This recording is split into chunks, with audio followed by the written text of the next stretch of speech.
Hello students. तो आज हम बात करने जा रहे हैं nature and scope of education psychology की। तो हमने एजुकेशन साइकोलॉजी में इसकी जो इंट्रो है उसकी बात कर ली। उसके बाद हमने मीनिंग और डेफिनेशन कवर कर लिया है। सबसे पहले आप लोगों के लिए है एक क्वेश्चन। तो वो क्वेश्चन क्या है? Who is the father of experimental psychology? जो एक्सपेरिमेंटल साइकोलॉजी है उसके फादर का नाम बताओ। ठीक है। और सेकंड क्वेश्चन है आपके लिए कि साइकोलॉजी जो है वो किस शब्द से लिया गया है और इसका क्या अर्थ है। तो इसका आंसर आप कमेंट बॉक्स पर दे सकते हैं। तो आज हम बात करेंगे एजुकेशन साइकोलॉजी में कि इसका क्या नेचर है। What is the nature of education psychology? तो सबसे पहले हम बात करते हैं इसका जो नेचर है वो है educational psychology is a science. तो एजुकेशन जो साइकोलॉजी है वो क्या है? एक तरह की साइंस है। तो हम इसे साइंस कैसे कह सकते हैं? तो साइंस क्या होती है? सबसे पहले तो साइंस क्या है? Science is a branch of studies concern with observation और फैक्ट। जो साइंस है वो एक स्टडी की एक ब्रांच होती है जिसके अंदर की हम ऑब्जर्वेशन की बात करते हैं, किसी भी चीज़ को ऑब्जर्व करते हैं, उसके बाद उसके कुछ एक फैक्ट्स देखते हैं और इसके साथ साथ क्या करते हैं कि कुछ एक ऐसे ऑब्जेक्टिव मेथड्स कलेक्ट करते हैं या ऐसा कुछ रॉ डाटा कलेक्ट करते हैं जिसके बेस पे हम किसी कंक्लूजन पे पहुंचते हैं। तो उसी तरह हम एजुकेशन साइकोलॉजी को भी साइंस की तरह ही लेते हैं। इसमें भी हम क्या करते हैं? सबसे पहले तो हम डेवलप करते हैं ऑब्जेक्टिव मेथड को और उसके बाद कलेक्ट करते हैं डाटा को। अगर हम बात करें इसका क्या उद्देश्य है या इसका क्या एम है, तो इसका जो एम है वो है understanding predictions and controlling human behaviour. इससे हम क्या कर सकते हैं कि जो बच्चे हैं उनका जो भी बिहेवियर है उसको हम अंडरस्टैंड कर सकते हैं, समझ सकते हैं या प्रिडिक्ट कर सकते हैं और इसके साथ साथ कंट्रोल कर सकते हैं। फॉर एग्जांपल कैसे हम इसको और एक्सप्लेन कर सकते हैं? तो देखो, कोई छोटा बच्चा है, ठीक है, अब उसको हमने पढ़ाना है कुछ। मान लो हमने उसको काउंटिंग करवानी है 1 to 100। तो हम वो कैसे करवा सकते हैं बच्चों को काउंटिंग? तो उसके लिए हम क्या करेंगे? कुछ एक ऐसे ऑब्जेक्टिव्स डिसाइड करेंगे सबसे पहले तो कि आज हम बच्चों को काउंटिंग सिखाएंगे। जैसे कि हम उनको मान लो कुछ 2-3 लकड़ियाँ लेके सिखाएंगे। जैसे 1 लकड़ी इकट्ठी करी, फिर बोला ये 1 है, फिर 2, तो फिर 2, फिर 3। इस तरह से हमने उनको क्या किया, मैथ समझा दिया कि 1 2 3 कैसे कैसे हम पढ़ सकते हैं। तो इसलिए हमने क्या सबसे पहले क्या किया, हमारा ऑब्जेक्टिव क्या था कि हमने काउंटिंग सिखानी है। फिर हमने कलेक्ट किया डाटा कि किस तरह से हम सिखा सकते हैं। ठीक है। तो हमने देखा अंडरस्टैंडिंग के बेस पर कि जो बच्चे हैं वो बहुत छोटे हैं, वो ईजिली समझ नहीं पा रहे। फिर हमने प्रिडिक्ट किया कि मान लो हमने जैसे कि उनको कुछ टॉफ़ीज़ ला के दे दी कि एक टॉफ़ी दे दी तो बोला कि ये 1 है, फिर 2 दे दी, फिर बोला वो 2 है, और फिर 3 दे दी और बोला कि ये 3 है। तो इस तरह से हमने प्रिडिक्ट किया कि ये सब करने के बाद बच्चों को समझ आ जाएगा। तो वो थी prediction and controlling human behaviour.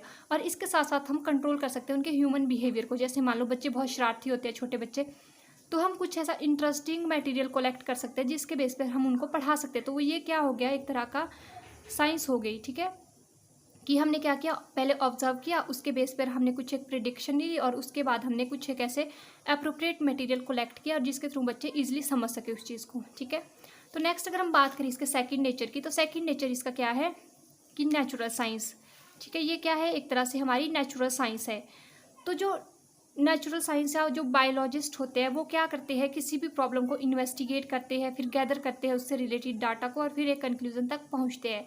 तो इसी तरह हम भी क्या करते हैं, जब स्टूडेंट्स को पढ़ाते हैं तो उस टाइम पे हम कुछ एक इन्वेस्टिगेशन करते हैं। मान लो हम लोगों को क्लास 10th दे दी और बोला कि इनको साइंस पढ़ानी है। फिर हमने क्या किया, साइंस से रिलेटेड हमने बच्चों से कुछ इन्फॉर्मेशन ली और उसके बाद हमें पता चल गया कि इनको कितना कुछ आता है और कितना नहीं आता है। तो हमने उसके बाद क्या किया, गैदर डाटा किया। मान लो हमने हार्ट के बारे में उन्हें बताना है, तो बच्चे समझ नहीं पा रहे हैं कि कहाँ से डीऑक्सीजनेटेड ब्लड जा रहा है, कहाँ से ऑक्सीजनेटेड ब्लड आ रहा है। तो हमने क्या कर दिया, उस तरह का हमने एक मटेरियल कलेक्ट कर दिया। मान लो हमने 3D स्ट्रक्चर ले ली, तो उस 3D विजुअल एड्स हमने बना दी बच्चों के लिए। तो उससे क्या हो गया, उनको ईजिली समझ आ गया और उसके बाद हम एक कंक्लूजन तक पहुँच जाते हैं कि बच्चों को अब समझ आ गया है। तो ये क्या है, एक तरह की नेचुरल साइंस है। तो थर्ड जो अगर हम बात करें इसकी नेक्स्ट, तो वो है अप्लाइड साइंस। ठीक है, तो हम इसको अप्लाइड साइंस कैसे कह सकते हैं? तो the application of psychological principle in the field of education, it tries to study the behaviour and experience of the pupil. तो अप्लाइड साइंस क्या है, ये हम अप्लाई करते हैं। अप्लाइड साइंस होता है कि जो चीज़ है हम उसको अप्लाई कर रहे हैं रियल लाइफ में। तो इसमें क्या करते हैं, हम स्टडी करते हैं पहले कि बच्चों का क्या बिहेवियर है किसी चीज़ को लेके। उसके बाद क्या करेंगे, हम ट्राई करते हैं उनके बिहेवियर को चेंज करने के लिए या उनको ऐसे कुछ एक एक्सपीरियंस प्रोवाइड करते हैं जिसके बेस पर हम अपने एक गोल तक पहुंच सके। नेक्स्ट है हमारा it is the developing and growing science. ये एक डेवलपिंग एंड ग्रोइंग साइंस है। ऐसा क्यों? It is a concern with new and new ever researches. ये बेस्ड होती है नई से नई रिसर्चेज पर। तो अगर हम पुराने टाइम की बात करें तो उस टाइम पे क्या होता था, जो भी हमारा पढ़ाई होती थी वो सारी किसके बेस पर होती थी? टीचर सेंटर्ड होती थी। मतलब कि टीचर को जितना ज्ञान आता है वो पूरा का पूरा स्टूडेंट्स को देना चाहता था। परंतु आज क्या हो गया है कि आज के टाइम पे ये हो गया है चाइल्ड सेंटर। जो भी बच्चों को आता है उसके बेस पे हम नॉलेज ऐड करेंगे थोड़ी थोड़ी, और साथ ही साथ उनके जितने भी डोमेन्स है, कॉग्निशन, इफेक्टिव, साइकोमोटर, ये सारे हम देखेंगे। ठीक है, कि इसके बेस पे बच्चों के लिए ये अप्रोप्रिएट है इस टाइम पे या नहीं है। तो इस तरह से ये क्या है? Developing and growing science. तो एंशिएंट से लेके आज तक का जितना भी टाइम पीरियड देखे तो ये कंसर्न करता है कि इसमें क्या हुआ है, रिसर्च हुई है और नई नई चीज़ें ऐड हुई है। नेक्स्ट है it is a behaviour science. तो बात करें, it is the scientific study of human behaviour in education setting. तो इसमें क्या है कि एक साइंटिफिक स्टडी है जिसमें हम ह्यूमन बिहेवियर को देख रहे हैं एजुकेशन सेटिंग के अंदर। तो इसमें हम मोस्टली बच्चों के बिहेवियर को चेक करेंगे क्लासरूम में, कि अगर बच्चा क्लासरूम में बैठा है उसे किस तरह से समझ आ रही है चीज़ें, किस तरह से नहीं समझ आ रही है, या वो एजुकेशन सेटिंग में शोर कर रहा है तो क्यों कर रहा है, या इंटरेस्ट शो नहीं कर रहा है अपनी क्लास में, तो ये वो इस मतलब इसमें कहाँ लैक रह रही है, या टीचर की पढ़ाई में कहीं लैक है, या फिर कहीं स्टूडेंट्स का जो दिमाग है वो कहीं और चीज़ पे लगा है। मान लो कि उसको घर जाना है या वो कुछ बीमार है या इस तरह से कुछ चीज़ें हैं उसके साथ। तो ये क्या एक तरह से बिहेवियर साइंस है। इससे हम बच्चों का बिहेवियर समझ पा रहे हैं कि अच्छा बच्चों का बिहेवियर है और ये चेंज क्यों हो रहा है, या फिर जो बच्चों का बिहेवियर है वो ऐसा ही क्यों रह रहा है कि इतना कुछ समझाने के बाद या इतना पढ़ाने के बाद भी उसके बिहेवियर में कोई चेंज नहीं क्यों नहीं आ रही है। तो इस तरह से ये क्या है? एक तरह की बिहेवियर साइंस है। अगर हम नेक्स्ट बात करें तो वो है education psychology is a social science. तो एजुकेशन साइकोलॉजी क्या है? एक तरह की सोशल साइंस है, क्योंकि इसमें बच्चों की क्या सोशल डेवलपमेंट हो रही है, उसको पता चल रहा है कि क्लासरूम में जितने भी बच्चे हैं उनके साथ कैसे इंटरेक्ट करना है, कैसा बिहेव करना है, या इसके साथ साथ उसने जब घर आना है तो घर में अपने जो नेबर्स हैं उनके साथ कैसा बिहेव करना है। तो ये सारी चीज़ें कहाँ से पता चलती है? एजुकेशन साइकोलॉजी से पता चलती है। और इसके साथ साथ टीचर जो है उसको भी पता चलता है कि बच्चे कितने इन्वॉल्व हो रहे हैं पीर ग्रुप के साथ, या फिर जितना भी ग्रुप एक्टिविटी करवा रहे हैं उसमें। तो ये भी क्या है? एक तरह का इसका नेचर है साइंस। तो ये पॉजिटिव साइंस क्यों है? क्योंकि डील करती है फैक्ट्स और लॉजिक के साथ। ठीक है, तो it deal with the facts and logic. ये लॉजिक और फैक्ट्स के साथ डील करती है। तो क्या है कि जैसे कुछ चीज़ हम जैसे देख रहे हैं वैसे ही उसको मतलब उसका हम कंक्लूजन निकाल रहे हैं। तो मान लो जैसे कोई बच्चा है, उसकी ग्रोथ हो रही है, वो मेंटल एज उसकी कितनी है, या उसकी जो क्रॉनिकल एज है वो कितनी है। तो इस तरह का जो पता चलता है, तो वो कहाँ से पता चलता है? वो चलता है एजुकेशन साइकोलॉजी से। तो एक तरह की पॉजिटिव साइंस है, क्योंकि फैक्ट और लॉजिक के बेस पर यहाँ पर सारी चीज़ें हो रही है। जैसे कि बच्चों, हमें पता है कि जो बच्चा है, मान लो वो 2 साल का बच्चा है अभी, तो उसको ईजिली कुछ भी जो चीज़ें हैं उसको मान लो कि बहुत सारी चीज़ें हम एकदम नहीं सिखा सकते हैं। अगर हम उसको बोलेंगे कि आप हमें इस टाइम पे कैलकुलेशन करके बताओ, तो वो नहीं कर पाएगा। तो हमें पता है कि उसको इस टाइम पे सिर्फ और सिर्फ क्या आएगा, 1 to 10 या 1 to 20 या 1 to 100 तक आ सकता है। तो इस तरह से हम क्या कर सकते हैं? पता कर सकते हैं कि इस टाइम पे बच्चों की डेवलपमेंट इसी स्टेज पर होनी है। तो ये भी एक तरह की पॉजिटिव साइंस है। उसके बाद अगर हम नेक्स्ट बात करें तो वो है प्रैक्टिकल साइंस। तो ये क्या है? ये एक तरह की प्रैक्टिकल साइंस है। प्रैक्टिकल साइंस कैसे होगी? क्योंकि इसमें हम अप्लाई कर रहे हैं जो भी हम सीख रहे हैं साइकोलॉजी में उसको रियल लाइफ में।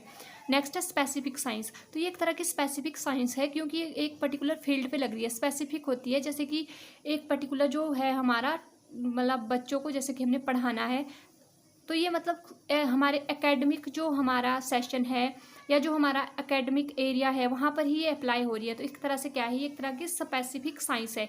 और जनरल क्या होता है? जनरल होता है हमारा जैसे कि मान लो एक कुछ हो बड़ा सा टॉपिक है, उसके अंदर की जो छोटी छोटी ब्रांचें हैं वो हमारी जनरल होगी। और स्पेसिफिक होता है हमारा कि एक पर्टिकुलर एरिया या पर्टिकुलर एक दायरा, उसके अंदर की जो हम बात करते हैं। नेक्स्ट है ग्रोइंग साइंस। तो ये हमने पहले भी बात की कि एक तरह की ग्रोइंग साइंस है, क्योंकि टाइम टू टाइम इसमें डिस्कवरीज होती रहती है और न्यू न्यू चीज़ें ऐड्स होती रहती है। तो इसके साथ ही हमारा जो नेक्स्ट टॉपिक है वो है स्कोप ऑफ एजुकेशन साइकोलॉजी। इसका कितना क्षेत्र है, या जो हमारी एजुकेशन साइकोलॉजी उसका क्या यूज़ है, या इसका कितना एरिया है। तो ये सारे हमारे एजुकेशन साइकोलॉजी में आते हैं। इसमें हम 3 चीज़ों पे मोस्टली फोकस करेंगे। ठीक है, एक हो गया हमारा लर्नर, दूसरा हो गया हमारा टीचर, ठीक है, और एक हो गया हमारा टीचिंग लर्निंग प्रोसेस। तो अगर हम सबसे पहले बात करें इसके एरिया की एज अ लर्नर, तो इसमें हम क्या देखेंगे, जब एक लर्नर है, लर्नर के लिए क्यों ज़रूरी है कि कोई बच्चा है, हम उसकी नीड्स देखेंगे, उसका इंटरेस्ट देखेंगे, उसका एप्टीट्यूड देखेंगे, एटीट्यूड देखेंगे, क्रिएटिविटी देखेंगे, मतलब बच्चों से रिलेटेड जितनी भी चीज़ें हैं हम वो सारी चीज़ें इसमें इंक्लूड करेंगे। तो इसका जो फर्स्ट एरिया है वो क्या है, लर्नर, क्योंकि जो हमारा एजुकेशन फील्ड है वो हमेशा बच्चों पे फोकस करता है। तो ये क्यों है, इसका एरिया कहाँ पर है, एज अ लर्नर के लिए।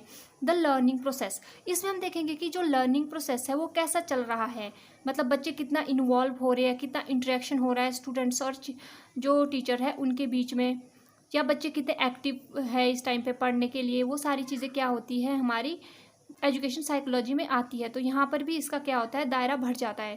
थर्ड है द लर्निंग सिचुएशन, इसके अंदर आती है क्लासरूम की सारी सिचुएशन, मतलब कि जैसे भी इंफ्रास्ट्रक्चर है, या बच्चों के लिए कंफर्ट जोन है हमारी क्लासरूम में, या बच्चों के लिए कैसा क्लासरूम होना चाहिए, ये सारी चीज़ें कहाँ से पता चलती है, एजुकेशन साइकोलॉजी में पता हमें ये सारी चीज़ें चलती है। तो लर्निंग सिचुएशन भी इसका एक स्कोप हो गया। फिर है the teaching situation, evaluation of learning performance, इसमें क्या करते हैं हम, एक टीचिंग सिचुएशन कि जो टीचर है वो किस तरह से टीच कर रहा है, उसके बाद टीच करने के बाद हम कैसे इवैल्यूएट करेंगे अपनी लर्निंग परफॉर्मेंस को, कि बच्चों को कितना समझ आया है, कितना नहीं समझ आया। तो इसमें बहुत सारी असेसमेंट कर सकते हैं, फॉर्मेटिव, सॉमेटिव, इस तरह से हम बहुत सारी जो भी है असेसमेंट्स है वो अप्लाई कर सकते हैं क्लासरूम के अंदर।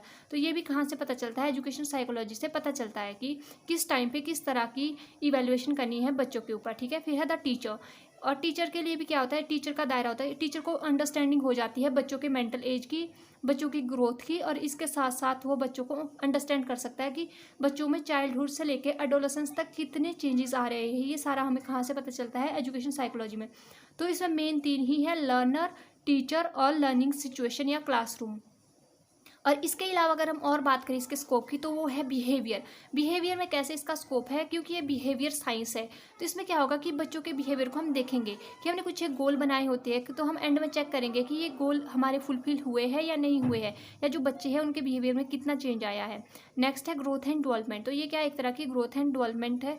इससे हमें पता चलता है बच्चों की ग्रोथ एंड डेवलपमेंट के बारे में, कि बच्चों की कितनी ग्रोथ हुई है और इसके साथ साथ उनकी कितनी डेवलपमेंट हुई है। फिर है लर्निंग एक्सपीरियंस, ये हमने पहले भी बात की कि बच्चों को कैसे कैसे लर्निंग एक्सपीरियंस है, या बच्चों को कितना समझ आ रहा है, या कितना हमने और ऐड करना है उनके किसी भी एज पे, जैसे कि फर्स्ट क्लास में कितना ऐड करना है, सेकंड क्लास में क्या क्या ऐड करना है, थर्ड क्लास में क्या क्या ऐड करना है, इस तरह से लर्निंग एक्सपीरियंस हो गए। फिर है इंडिविजुअल डिफरेंसेस, इसके साथ साथ हमें क्या पता चलता है इंडिविजुअल डिफरेंसेस का, कि दो बच्चे हैं उनमें क्या क्या डिफरेंस है। मान लो कोई दो बच्चे हैं, ट्विंस है, तो उसमें भी क्या होगा कि एक बच्चा बहुत ही इंटेलिजेंट होता है और एक बहुत ही ज़्यादा जो हम बोलेंगे कि वीक होता है, मतलब किसी सब्जेक्ट में। तो या हम बात करें एक पर्टिकुलर सब्जेक्ट में, जैसे कई बच्चे क्या होते हैं, हिंदी, इंग्लिश, इसमें बहुत अच्छे होते हैं, परंतु मैथ्स में बहुत ही ख़राब होते हैं, मतलब उनकी परफॉर्मेंस। तो इससे हमें पता चलता है उनके इंडिविजुअल डिफरेंसेस के बारे में, और इसके साथ साथ हम उसमें इम्प्रूवमेंट कर सकते हैं। तो ये सारी नॉलेज हमें कहाँ से मिलती है, ये सारी नॉलेज हमें एजुकेशन साइकोलॉजी से मिलती है। फिर है पर्सनैलिटी एंड एडजस्टमेंट, फिर है पर्सनैलिटी एंड एडजस्टमेंट में भी हम देख सकते हैं कि बच्चों की पहले कुछ एक पर्सनैलिटी अलग होती है, परंतु जब वो एकेडमिक सेशन में आता है तो उसकी पर्सनैलिटी में बहुत सारे चेंज होते हैं। जैसे बच्चे पहले क्या होते हैं, डिसिप्लिन नाम की कोई चीज़ नहीं होती है छोटे बच्चों में, वो बस इधर उधर खेलते रहते हैं। उसके बाद जब वो क्लासरूम में आते हैं तो उनकी एक पंक्चुअलिटी बन जाती है कि इस टाइम पर क्लास में आना है, इस टाइम पे स्टडी करनी है, इस टाइम पे खेलना है। तो ये सारी चीज़ें कहाँ से पता चलती है, एजुकेशन साइकोलॉजी से पता चलती है। और एडजस्टमेंट भी वही हो गया हमारा, कि बच्चे कैसे एडजस्ट करेंगे एकेडमिक सेक्शन में। ये सारी चीज़ें हमें कहाँ से पता चलती है, एजुकेशन साइकोलॉजी में। और इसके साथ साथ जो टीचर है उनको भी पता चलता है कि कैसे एडजस्ट होना है नई सिचुएशन में, या क्लासरूम में कैसे एडजस्ट होना है। नेक्स्ट है गाइडेंस एंड काउंसलिंग, तो ये क्या है, गाइडेंस एंड काउंसलिंग का मतलब कि एक बच्चों को प्रॉपर गाइडेंस की ज़रूरत होती है, और इसके साथ साथ काउंसलिंग। इसलिए तो स्कूल्स में मैक्सिमम टाइम पीटीए मीटिंग्स ये सारी चीज़ें होती है, क्योंकि इसमें क्या होती है कि हम बच्चों की परफॉर्मेंस देख सकते हैं, साथ ही साथ उनकी जो केस स्टडी है वो कर सकते हैं, उनके पेरेंट्स से मिल सकते हैं, इंटरव्यू ले सकते हैं बच्चों का और पेरेंट्स का, कि कहाँ पर बच्चों को दिक्कत आ रही है, या किस तरह का उनका बिहेवियर है, कहीं घर जाके उनका अलग बिहेवियर तो नहीं है और स्कूल में कुछ अलग बिहेवियर है, या बच्चे स्कूल में कई बार कुछ अलग बिहेवियर करने लग जाते हैं, मतलब बहुत सारा शरारतों में इन्वॉल्व हो जाते हैं। तो हम क्या करते हैं कि उनके पेरेंट्स से जाके कंसर्न करते हैं कि ये दिक्कत क्यों आ रही है बच्चे के साथ, और इसके साथ जब हमें पता चलता है तो उसके बाद हम क्या करते हैं, उनको एक प्रॉपर गाइडेंस देते हैं, या फिर उनकी एक प्रॉपर काउंसलिंग करते हैं। तो नेक्स्ट टॉपिक है हमारा role of education psychology in teaching learning process. जो साइकोलॉजी का रोल है टीचिंग लर्निंग प्रोसेस में, इसका क्या रोल है, अब हम इसके बारे में बात करेंगे। तो सबसे पहले क्या करता है, टू डेवलप पॉजिटिव एटीट्यूड। तो ये क्या करता है, एक तरह का पॉजिटिव एटीट्यूड को डेवलप करता है बच्चों के अंदर या टीचर्स के अंदर, किसी के अंदर भी कर सकता है। इससे क्या पता होता है, हमें पहले ही पता होता है कि बच्चों का इतना मेंटल लेवल है अभी, और सेशन के एंड तक इनका कितना लेवल अप होना चाहिए। तो ये सारी चीज़ें हमें कहाँ से चलती है, पता चलती है, वो चलती है एजुकेशन साइकोलॉजी से, फॉर एडजस्टमेंट। और इजीली एडजस्टमेंट हो जाती है बच्चों की जब हमें पता होती है एजुकेशन साइकोलॉजी का, कि जो छोटे बच्चे हैं उनको कितना कितना टाइम पीरियड पे क्या पढ़ाना है, किस टाइम पे उनकी गेम करनी है। तो ये सारी चीज़ें हमें कहाँ से पता चलती है, एजुकेशन साइकोलॉजी से। और जिसकी वजह से क्या होते हैं, बच्चे ईजिली अडॉप्ट कर देते हैं एनवायरनमेंट को, स्कूल के। नेक्स्ट है अंडरस्टैंड और डील विद स्टूडेंट्स प्रॉब्लम। ये हमने अभी भी बात की कि स्टूडेंट्स को बहुत सारी दिक्कत हो सकती है स्कूल्स में, तो उसको भी हम अंडरस्टैंड कर सकते हैं। जैसे कि हम ना, पहले क्या होता था कि सारी चीज़ें ही फोकस होता था एक एकेडमिक सेशन पे कि हाँ सिलेबस है, बस ये सिलेबस कवर करो। पर आज क्या होता है कि हर एक बच्चे के इमोशनल लेवल को देखते हैं टीचर्स, और साथ ही साथ उनके कॉग्निशन को देखते हैं, और इसके साथ साथ उनके साथ संवेदनशील रहते हैं। मतलब कई बच्चे क्या होते हैं कि जैसे आई साइट किसी की वीक है, तो वो कहाँ से पता चलता है कि ये जो साइड लास्ट में बच्चा बैठा है वो कई बार अपनी आईज रब करने लग जाता है, या उसकी आई से वाटर आना शुरू हो जाता है। तो हम क्या कर सकते हैं, उस बच्चे को फ्रंट रो में बिठा सकते हैं ताकि वो इजीली समझ सके। तो ये सारी चीज़ें जो है वो कहाँ से पता चलती है, एजुकेशन साइकोलॉजी से पता चलती है। नेक्स्ट है helpful for selecting appropriate teaching method. तो देखो, हर एक जो टीचिंग सब्जेक्ट होता है उसको पढ़ाने का अलग अलग एक तरीका होता है। तो इससे क्या होता है, एजुकेशन साइकोलॉजी की जब नॉलेज होगी एक टीचर को, तो पता चलेगा कि हमें कैसे टीचिंग मेथड रखने हैं। मान लो कोई बच्चा है, उसको हमने कुछ एक्सपेरिमेंटल चीज़ पढ़ानी है, तो हम उसको थ्योरी नहीं बताएंगे, तो हम क्या करेंगे, एक रियल लाइफ एक्सपेरिमेंट करेंगे। तो उससे क्या होगा, बच्चों को वो चीज़ जल्दी समझ आ जाएगी। ठीक है, तो अगर हम बात करें हिस्ट्री की, तो हम क्या करेंगे, कुछ एक ऐसी शॉर्ट ट्रिक बनाएंगे जिससे कि बच्चों को ईजिली चीज़ें याद हो जाए। नेक्स्ट अगर हम बात करें तो वो है helpful in planning the curriculum और सब्जेक्ट। जब भी कोई करिकुलम बनता है, करिकुलम मतलब पाठ्यक्रम बनता है, कि मान लो जैसे हम बीएड कर रहे हैं या कोई बीएड कर रहा है, तो उसमें क्या होता है कि उनका एक 2 साल का शेड्यूल होता है कि 2 साल में हमने बच्चों को क्या करना है, ये हमारा कुछ एक परफॉर्मेंस रहेगी, इतना सब्जेक्ट रहेंगे, इतना सिलेबस रहेगा, और इसके साथ साथ टिप्पी रहेंगे या टीचिंग प्रैक्टिस रहेगी। तो ये क्या है, एक पूरी प्लानिंग होती है। तो ये प्लानिंग कैसे करते हैं, तो इसके लिए पहले एक बहुत सारी हमारी एक कमेटी बनती है, उसके बाद उस कमेटी में बहुत सारे लोग होते हैं, फिर उसमें सब अपने आइडियाज़ देते हैं कि कितना ऐड ऑन करना है, कितना कट ऑफ करना है यहाँ से। तो वो सारी प्लानिंग्स किस बेस पे होती है, वो सारी प्लानिंग्स होती है एजुकेशन साइकोलॉजी के नॉलेज के बेस पे, कि बच्चों की इतनी मेंटल एज है, तो इस मेंटल एज में बच्चों को कितना सिलेबस कवर करवाना है। तो ये सारी चीज़ें में हेल्प करती है एजुकेशन साइकोलॉजी। नेक्स्ट है diagnose students and provide remedies. इसमें भी वही है कि बच्चों को अगर दिक्कत आ रही है तो हमने क्या करना है, उनको डायग्नोज करना है और उनको एक अप्रोप्रिएट रेमेडीज़ प्रोवाइड करनी है। ठीक है, ये समझ आ गया होगा आपको। नेक्स्ट है अंडरस्टैंडिंग ऑन सेल्फ। इसमें ये टीचर पे डिपेंड करता है। देखो, कोई टीचर है, वो अपने आप को देख रहा है, वो समझ रहा है कि मैं क्लासरूम में पढ़ा रहा हूँ, उसके बाद भी बच्चों को समझ नहीं आ रहा है, तो उसमें क्या हो रहा है कि टीचर को भी खुद फीडबैक मिल रहा है, या तो मेरी पढ़ाने में कहीं दिक्कत है, या फिर मेरे कुछ ऐसे मैं इस तरह की कोई चीज़ें यूज़ नहीं कर रहा हूँ, या इस तरह के कुछ एड्स वगैरह यूज़ नहीं कर रहा हूँ जिससे कि बच्चों को ये समझ नहीं आ रही है। तो इस तरह से जो टीचर है उसको भी अपनी कैपेसिटी का पता चलता है, और इसके साथ साथ अपने आप को वो इम्प्रूव कर सकता है। तो ये सारी नॉलेज भी कहाँ से मिलती है, ये मिलती है एजुकेशन साइकोलॉजी से। नेक्स्ट है इवैल्यूएशन। तो इवैल्यूएशन का मतलब यहाँ पर ये है कि at the end of curriculum, जब भी हम कुछ चीज़ पढ़ते हैं तो उसकी एक इवैल्यूएशन होती है। तो इवैल्यूएशन का पता कहाँ से चलता है, तो वो भी हमारे को कहाँ से पता चलेगा, एजुकेशन साइकोलॉजी से पता चलेगा कि किस टाइम पे हमने मिड टर्म करने हैं, किस टाइम पे हमने टर्मिनल एग्जाम करने हैं, या किस टाइम पे फॉर्मेटिव असेसमेंट होगी और किस टाइम पे समेटिव असेसमेंट होगी। तो ये सारी चीज़ें ही एजुकेशन साइकोलॉजी से पता चलती है।